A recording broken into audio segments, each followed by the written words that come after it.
목사도 가끔 공허할 때가 있습니다. 아무리 복음을 전해도 변하지 않고 열매가 없기 때문입니다. 최선을 다해서 섬기고 나면은 늘 배반하고 떠나기가 일쑤입니다. 어떤 때는 오히려 원수의 역할을 하는 경우도 있습니다. 그래서 공허를 달래기 위해 저는 텃밭을 가꾸기로 했습니다. 5평짜리 텃밭을 가꾸는데 그곳에는 고추와 또 가지 그리고 상추, 오이, 토마토, 고구마까지 심었습니다. 땅은 거짓말을 하지 않습니다. 사랑을 주고 노력하면은 노력한 만큼의 열매를 늘 가져다 주었습니다. 이 즐거움을 집에서도 갖고 싶었습니다.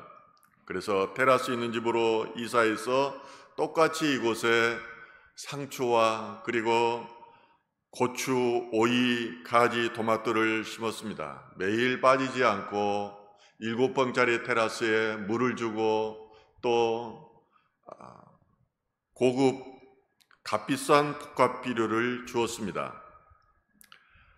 또한 토마토와 고추가 잘 자라도록 지주대를 세워주고 오이가 하늘로 올라가도록 끈을 매달아 주었습니다.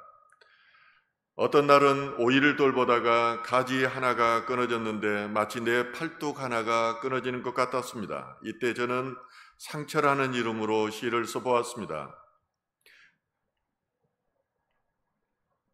정원을 가꾸다 오이나무 가지 하나가 툭 하고 끊어졌다. 오매 어쩔까 나의 팔 하나가 잘려나간 기분이다. 썩은 잎 따지 말고 둘 곳을 그것이 뭐라고 썩은 잎을 따다가 상가지가 떨어져 나간 것이다. 바람이 분다. 나의 정원에 햇볕이 깃든다. 바람은 아픈 곳을 낫게 할까? 햇볕은 꺾인 곳에 새순을 선물할까? 이처럼 가지 하나 꺾여서 아파하고 힘들어했던 오이나무를 저는 지난주에 모두 뽑아버리고 말았습니다. 그것은 열매가 없었기 때문입니다. 아무리 사랑을 베풀어도 그리고 가꾸어도 10그루의 오이나무 중에서 열매는 단 하나뿐이었던 것입니다. 대부분의 오이나무들은 열매들 맺다가 시들어버리곤 하였습니다. 아무리 관찰해 보아도 앞으로도 열매가 맺릴 것 같지 않았습니다. 오히려 오이나무로 인해서 다른 식물까지 자라는데 영향을 미칠 것 같았습니다. 그런데 오이나무를 꼭 뽑으면서 왜 열매가 열리지 않았는지를 저는 깨달았습니다. 그것은 오이나무가 땅속 깊이 뿌리를 내리지 않았기 때문입니다. 뿌리를 잘 내려야 영양분을 흡수할 수 있는데 뿌리가 깊지 않으니 열매를 맺을 수 없었던 것입니다. 저는 오이나무를 제거하면서 주님의 말씀이 생각났습니다.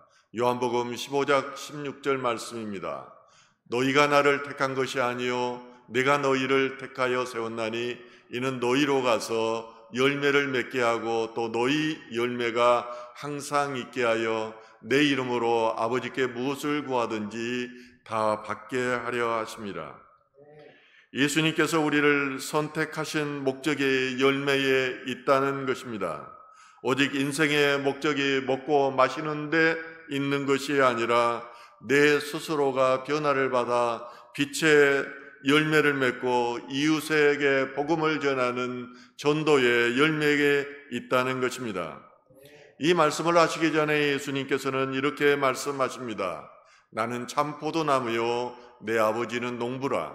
물은 내게 붙어 있어 열매를 맺지 아니하는 가지는 아버지께서 그것을 제거해 버리시고 무릇 열매를 맺는 가지는 더 열매를 맺게 하려 하여 그것을 깨끗하게 하시느니라.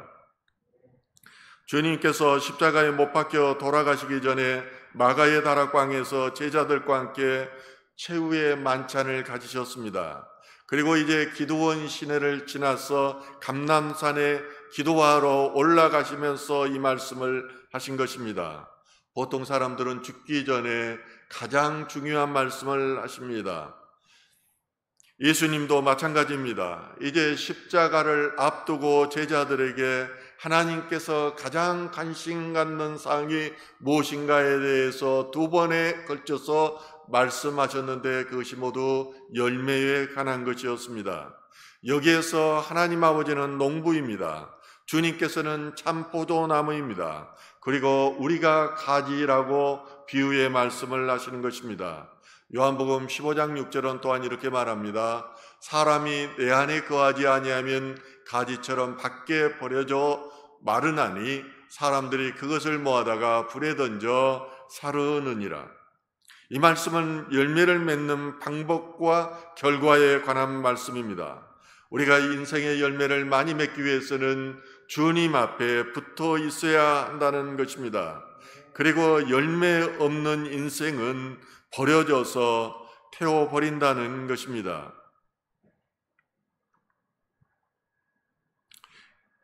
예수님이 보여주신 겸손과 사랑과 충성과 헌신을 실천하며 그 가르침을 묵상하며 삶의 예배자로 살아가는 것이 바로 주님 안에 거하는 것입니다. 이렇지 않으면 열매가 없다는 것입니다. 그리고 그 결과는 불살라버림으로 나타난다는 것입니다. 이 말씀은 참으로 무서운 말입니다.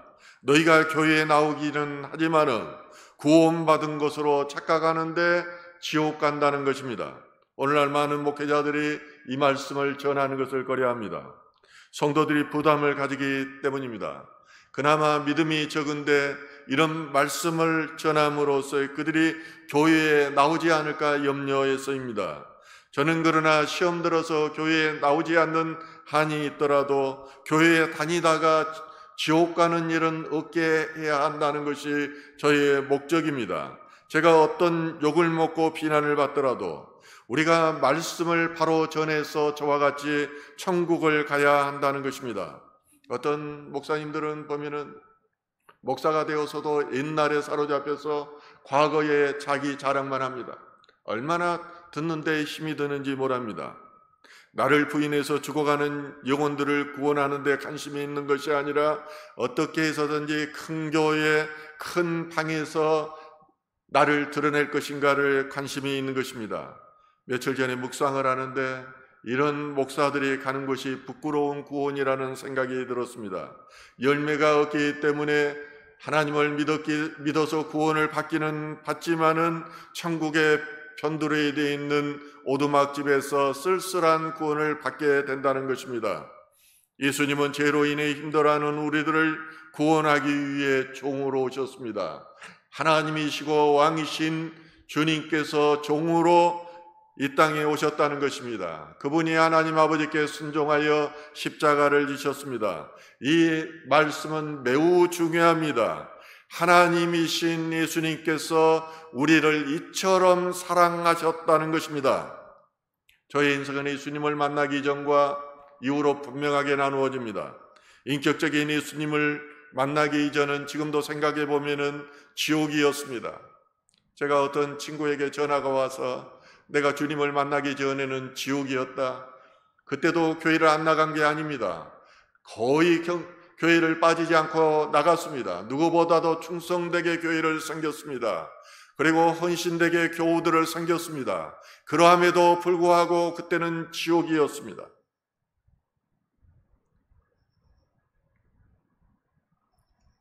세상 사람들의 눈에는 과거가 화려하고 멋있어 보일지 모르지만은 세상에 살아갈 때 그것은 끔찍한 곳이었다는 것입니다. 그러나 인격적으로 예수를 만나고 그리고 나서는 오히려 고난이 따랐습니다.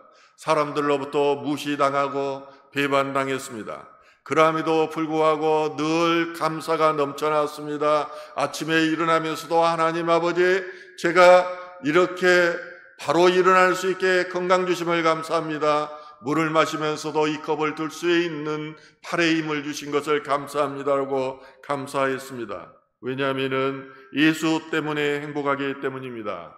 예수 만나서 구원받았고 내가 소망의 인생을 가졌기 때문입니다.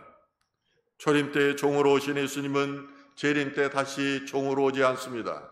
그렇게 예수님을 우습게 알고 무시하고 예수님의 말씀을 아무리 전해도 그건 2000년 전에 쓰여진 그때의 설화 같은 이야기라고 생각하면 큰일입니다. 오늘날도 하나님은 일하시고 우리들을 만나주시고 말씀하고 계시기 때문입니다. 그러나 어떤 사람들은 이렇게 말하면 그것은 목사의 신앙입니다. 세상이 얼마나 힘든 줄 압니까? 세상 살아기가 그렇게 살아가지고 이 세상을 밥 먹고 사는 줄 압니까? 이렇게 말할 수 있습니다. 그러나 정말 무서워하고 두려워해야 되는 것은 다음에 심판주로 오신 예수 그리스도라는 사실입니다. 이 땅의 것은 그림자이지만은 영원히 거할 것은 하나님의 나라라는 것입니다. 심판이 없다면은 저도 여기서 힘들게 경찰선교 결코 하지 않습니다. 다른 목사들처럼 지역교회를 하면서 제가 지향하고 꿈꿔왔던 목회를 했을 것입니다. 저는 차라리 시골에 가서 그곳에 있는 할머니 할아버지 섬기면서 그렇게 텃밭을 가꾸며 사는 것에 저는 아주 행복해하는 사람입니다. 그러나 심판하시는 그 하나님이 두렵기 때문에 하나님이 주신 하나님 안에서의 자존감과 하나님이 주신 사명감 안에서 사명을 감당해 나가는 것입니다. 요한복음 15장 8절은 이렇게 말합니다. 너희가 열매를 많이 맺으면 내 아버지께서 영광을 받으실 것이요 너희는 내 제자가 되리라. 그러므로 열매 맺는 것이 하나님의 뜻이라는 것입니다. 우리의 인생의 목표가 이 열매에 있다는 것입니다.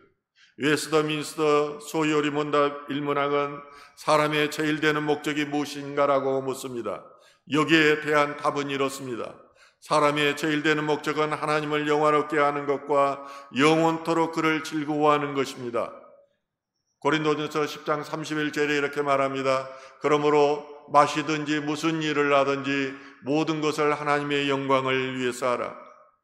무슨 일을 하든지, 이 말씀은 너희가 예배의 자리에서만 이렇게 거룩 앉아가지 말라는 것입니다. 나가서도 말씀에 따라서 삶의 예배자로 살라는 것입니다. 너희가 가정에서뿐만 아니라 직장에서도 이기심으로 살아가는 것이 아니라 이타심으로 살아가라는 것입니다.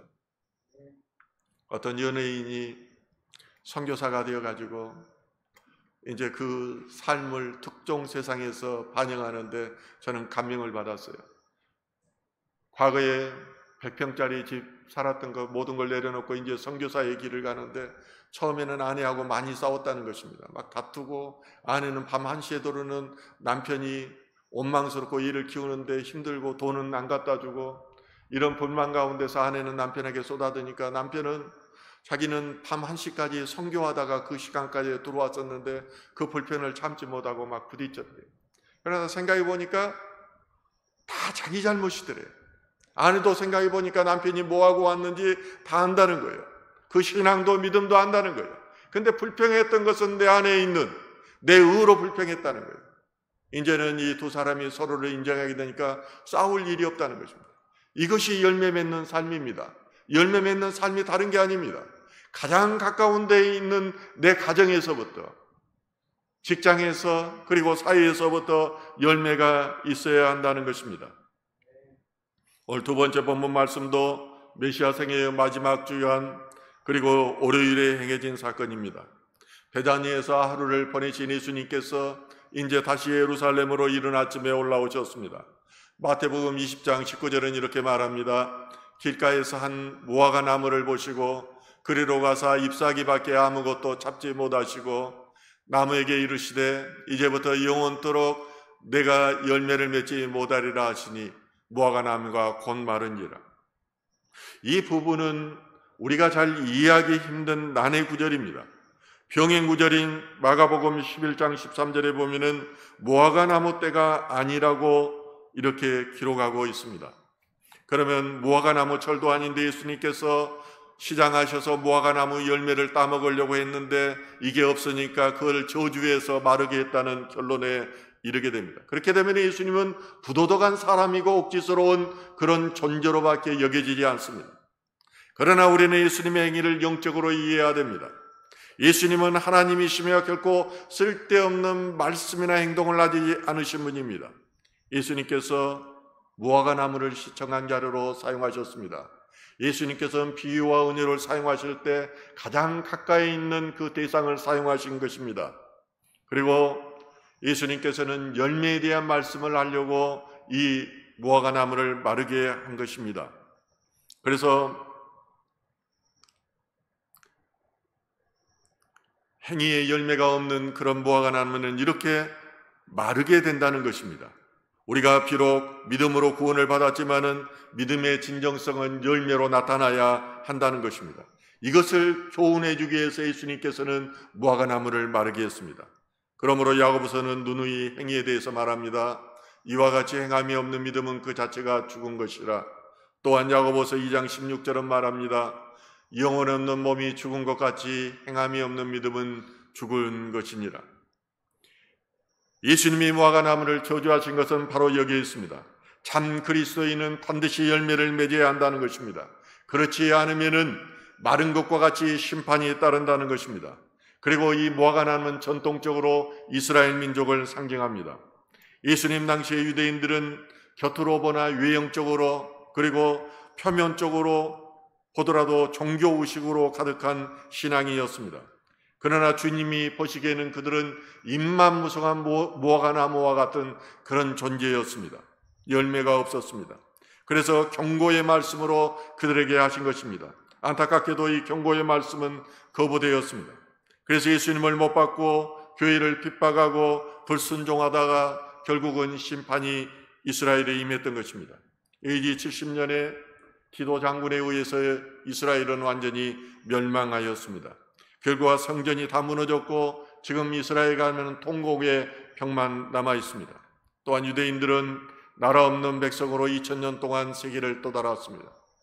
그리고 히틀러에 의해서 600만이 희생되기도 했습니다. 오늘날도 보는 바와 같이 이스라엘은 팔레스타인과의 전쟁을 치르면서 지금도 세계의 화약고 역할을 하고 있는 것입니다. 오늘 우리의 모습도 마찬가지입니다. 우리가 예수를 믿는다고 하지만은 잎만 무성한 무화과 나무 같지 않은지 돌아보아야 합니다. 교회에서도 나오면서도 술 마시고 계속해서 거짓말하고 그런 삶을 살고 있는지 돌아보아야 합니다. 오늘날 교회가 코로나 때문에 이렇게 무너진 것이 아닙니다. 첫 번째는 목사들이 더러운 짓들을 하기 때문입니다. 거짓되게 살기 때문입니다. 그리고 성도들도 말씀대로 결코 살지 않습니다. 달콤한 말에는 솔깃하지만은 길을 잊어버렸습니다. 구약성경 선지자들은 교회에서 귀 있는 자들아 들으라고 말합니다. 귀 있는 자가 무엇일까? 계속해서 묵상하는데 믿음의 귀를 가지라는 것입니다. 믿음의 눈을 가지라는 것입니다. 그 말은 바꾸어 말하면은 영의 귀를 가지라는 것입니다. 영의 귀가 열려야 성령님께서 말씀하시는 것을 듣는 것이기 때문입니다. 오늘날 열매가 없기 때문에 교회가 무너지고 있습니다. 열매가 없다는 것은 빛이 없다는 것이고 소금의 역할도 하지 못한다는 것입니다. 그래서 사람들로부터 짓밟히고 있습니다. 어둠에 있던 우리가 빛의 자녀가 되기 위해서는 과거의 나는 전적으로 죽어야 합니다.